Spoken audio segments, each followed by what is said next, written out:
Well, here we go. Petitions are circulating, candidates are running for office, and this is where organizations are having that last-minute scramble. Oh no, we gotta fill that position.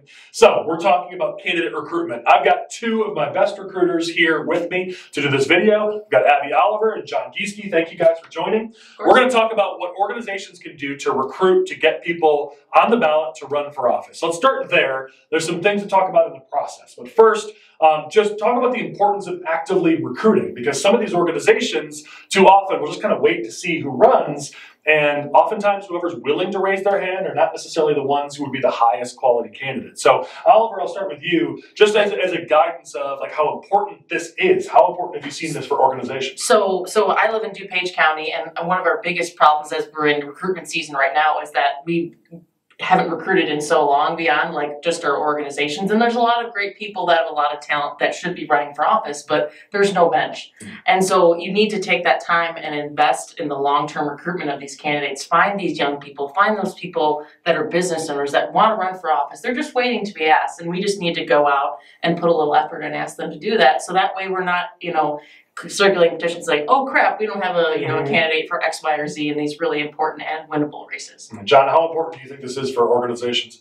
I think it's one of the most important things you can do, because if you're not recruiting, like Collin said, you might not have a quality candidate, or you're scrambling at the end and you're also left with not a quality candidate. As an organization, if you take the time and effort to recruit candidates and build a bench, you're going to set yourself up to win races because you have a candidate who fits that district and can ultimately win that election. And it's going to make your organization look good too. Yeah, and Oliver mentioned something. I want to start with you on this, John, about this being a long-term thing. Obviously, right now, we want candidates for 2024, but in many cases, you might plant the seed now and they're not ready. It doesn't mean that was a wasted effort. And many times, it takes a couple years to recruit someone, maybe even prep someone. How have you seen in your efforts that long-term effect of, sure, we want somebody right now. It's political season right now, but if you find a good quality candidate, we're not going to turn them down for 2025 or 2026 or some future race. And sometimes they need that amount of time. Yeah, for me personally, it's always about, how does this person fit their district? So, if I'm meeting with someone and we kind of realize, they're not the best fit for, let's say, this county board district, but come 2025, their alderman's going to be up for re-election. They're going to be a great fit for alderman. You've already started to build that relationship, get to know them, understand why they want to run. So then, come next November in 2024, when we're circulating petitions for 2025, they're there and you're ready to go, and you're not scrambling to find candidates in the municipal cycle. And that's always where conservative and Republican organizations tend to struggle, is recruiting for local office, because we're finishing up the 2024 election, as you said, but petitions start getting passed 6-8 weeks before that election's even happened. And so you're having to juggle both things in many cases. And it's too hard to do. So you do need to be thinking long term. What are your thoughts? I know this is one of your pet issues. Yeah, so I'm a big believer in planting trees. So when I moved here from Michigan a couple of years ago, I knew out of the gate, candidates are just not going to fall from the sky. My connections are just not going to fall from the sky. I have to plant those seeds with people, get to know them, make that long-term investment in these folks. We can't be starting this in the summer, before the election starts, or 6 weeks before the election starts. It sometimes takes years before these candidates are ready. And then by the time they're ready to run for office, it's so organic. It's not like you're forcing the conversation. You're like, hey, you've been so involved in all these things, and this just seems a no-brainer that you should run for your school board, run for county board, etc. So it makes the process a lot easier in the long term. All right, let's talk tactics. Yeah. So talk the how. How have you guys seen success in recruiting candidates? I'll be honest, right now it is hard. Right now it's hard to recruit candidates, so we're not going to sit here and tell you that everyone's just we're so excited to run. It's 2024. There's some nervousness about what it might happen at the top of the ticket for the presidential race. So recruitment is not an easy thing. As a matter of fact, if it was easy, we wouldn't do this video because you'll already have done it, right? This is a hard thing. So what have you guys seen work in recruitment? Let me start with you this time, Oliver, and go to John. What have you seen in this area work?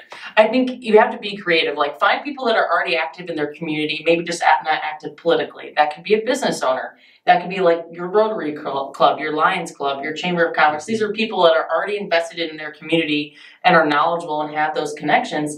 And they just need that extra little push, maybe plant that seed in their head, say, hey, you know what, you'd be really good at X, Y, or Z. You should think about that. So I think it's going beyond, sorry, folks, no, your future of the party is not going to be at your township meeting. Yeah.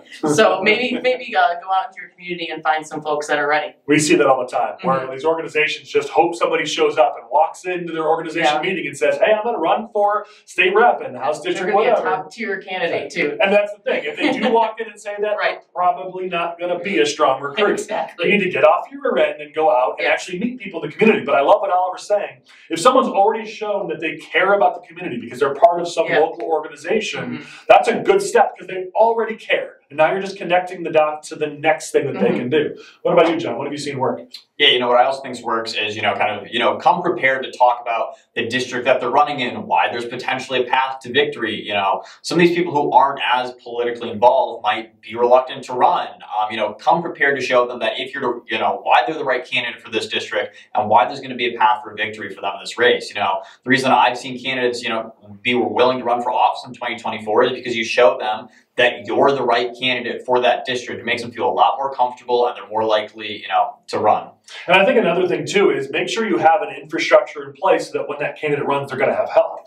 Because a lot of times for first-time candidates, what scares them is, I don't know if I'm going to have any help in this. And so showing them, great, we've got a program here to help you. And we've got a mentor. Maybe you put one of your board members, like a former elected official, you put them on your county board or your township board and you say, hey, your job's going to be just be a mentor for candidates, new candidates who are coming around. Like, think of those things you can provide to these candidates because running for office is a scary thing. We're all political nerds. We all do this a lot. It's less scary to us, but a normal person, you say, would you like to run for office? That's like asking somebody to go from getting off their couch to running a marathon. It's a really scary transition. So how can you ease that transition and give them a couple tools that make it a little less scary for them? Anything else on this and successful recruitment strategies that you guys can think about? I think we've covered it. You mentioned earlier, be creative. Yeah, I mean, and I talk about that goes back to not just going to your township meeting. Don't think outside of the box. Everyone's going to these political functions. Go to the areas of the community where people are not. Go on the golf course, take them out for a cigar, like make them feel like you're building a true and genuine relationship with them. And I think that goes a long way. Like, don't make it feel like a business transaction. I think that's a big thing for me. Well, especially because they're going to want to know they have someone they can rely on. Exactly. If it looks like you're just trying to use them, and we see that a lot at the party.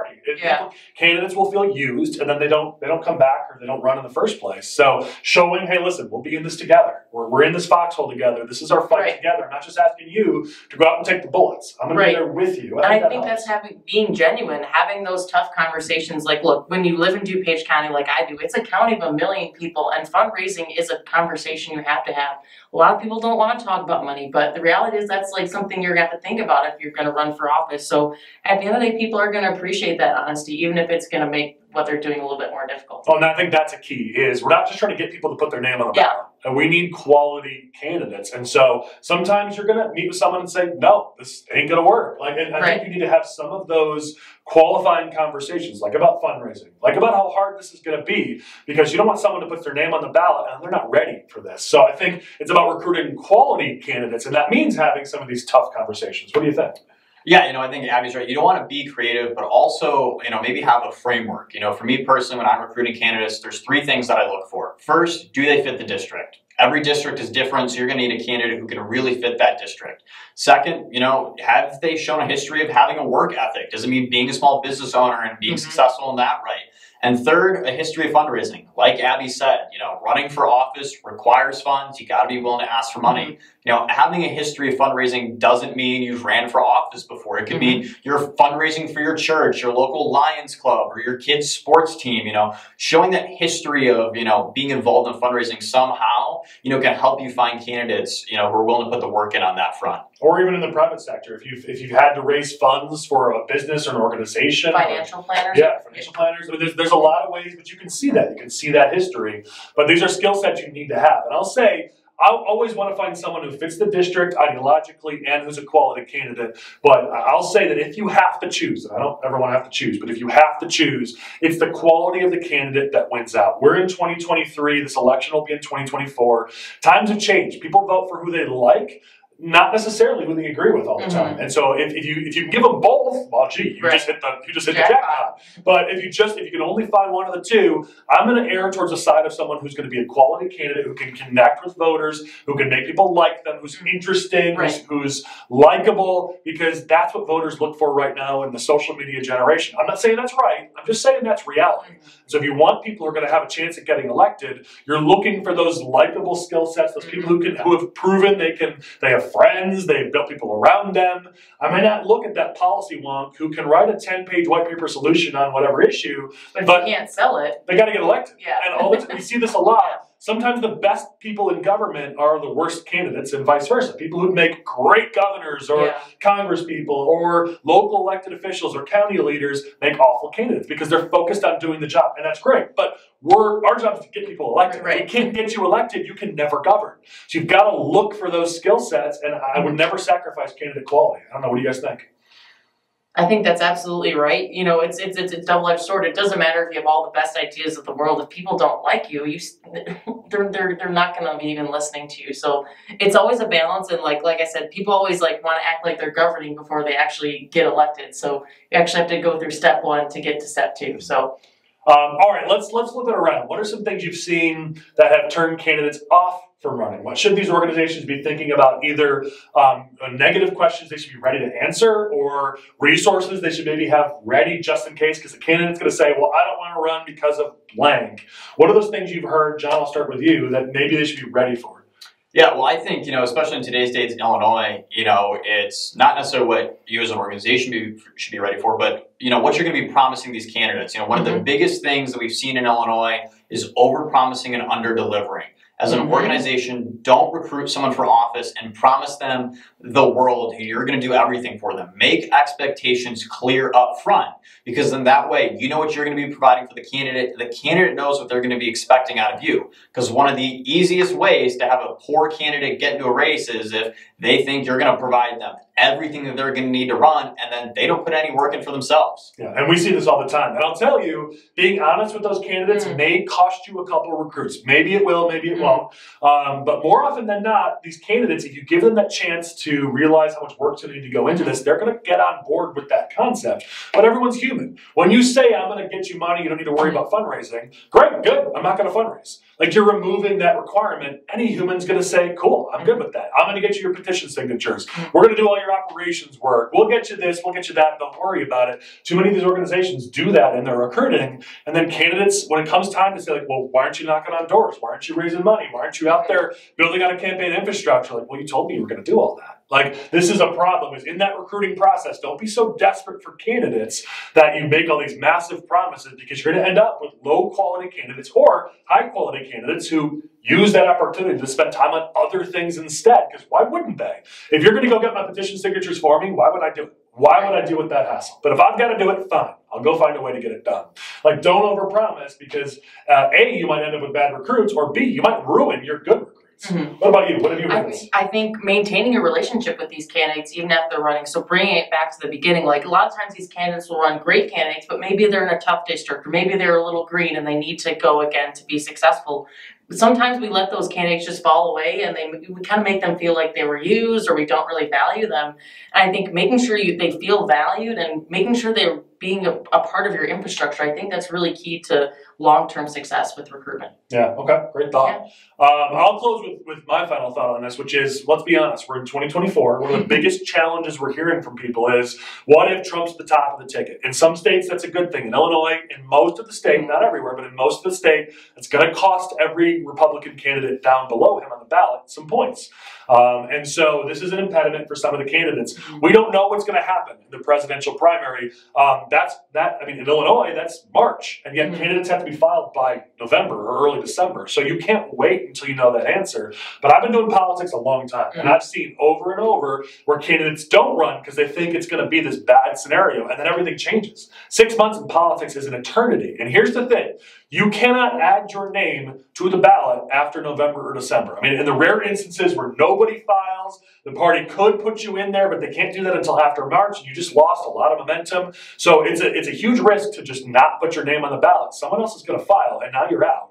It's better to put your name on the ballot, and now if you evaluate, you know what, I can't win because of all these different factors, like maybe the top of the ticket, well, you can always pull your name off, but you can't add it. So I'm telling these candidates, listen, I don't know what the future holds. We hope this will be a favorable election, and there are many ways where this might be a super good Republican year. So prepare yourself, put your name on the ballot, and then just pause and evaluate. And if it turns out it's a bad year, you can always remove your name, but you can't go the other direction. So just do it now, because I can't tell you the number of people, good friends of mine, who are not in elected office today because they thought, oh, that's never going to open up. And someone else is like, well, I'll put my name in for it. And then 8 months later, 12 months later, some scandal breaks or the political landscape changes. And now that other person, who everyone was like, who is that person? They're kind of weird, is now the elected official, and my buddy who's super qualified is sitting at home drinking a beer. So don't be that candidate. You want to be prepared for your opportunity, and right now, that's what the opportunity is. Put your name on the ballot right now. Any closing thoughts from either of you guys? Go ahead. Yeah, take that risk. You never, like you said, never know what's going to happen. So, I mean, you might luck into some wins, and I think as the Republican Party, like, we can take some risks, what we got to lose, you know? I mean, listen, you go all the way back to Bill Clinton. He was president because no one else was willing to challenge George H.W. Bush. Here in Illinois, Steve Reich, state rep on the Republican side, Anna Stafford Murray, and your region on the Democratic side, both filed in districts where both parties didn't think were available, and then suddenly facts on the ground change, and they're not both state representatives. Like, this happens over and over, so don't run that risk. Closing thoughts from you? Yeah, you know, take that risk, put your name on the ballot, because you never know what doors are going to be open from it. You know, Pat Sheehan ran for state senate in 2022, and now he was appointed to be an alderman in Lockport, I believe. You know, you never know what doors are going to open from running for office, so, you know, take that risk. It's not always about winning and losing. There's going to be a lot of other good opportunities that come from it. I think it's a great point. I mean, Leslie Munger's a great example, running, not being successful, then became the comptroller. We've seen this over and over in Illinois. Like, even if you do run, maybe this does become a bad election cycle. Well, here's the good thing then. No one will blame you for losing if it's a bad election cycle. So it's all positive, no negative. Go out there, get your name out there, run the best race you can. Maybe you win, but either way, now you've gotten your name out in the community. You can parlay that into something else. I mean, this is the untold truth. I don't want a year where Republicans have a rough year. I don't want it. I'm sick of losing. But if it happens, the good news for you as the potential candidate is no one's going to blame you for losing. So now it's all upside. So I think it's something we don't talk about enough, but that almost says it's even more of a reason to run. So I love that thought. Thanks, guys. All right, for John, for Abby, Collin, and our whole political team, thank you for watching. Again, get out there and recruit. If you need thoughts, if you need ideas, our political team, we've got 3 more, we've got a whole team around the state, are all working daily to recruit candidates. Contact us. We'll put you in touch with our political team member who's in your area, and they'll help work with you. Who can we find to get on the ballot? We just have a few more months to do this right, and then whoever's names are on the ballot, we're stuck with them for the next year. So do the work now. Don't be one of the many, many political leaders who contact me next summer going, oh, if we only had a better candidate. Because I'm going to remind you that you could have done something about it right now in time. So get out there, recruit. Let's make sure we have good quality candidates on the ballot, because that's how we win. All right? So please get out there and recruit. Contact us if we can help, and we'll come back at you next month with next month's political tip.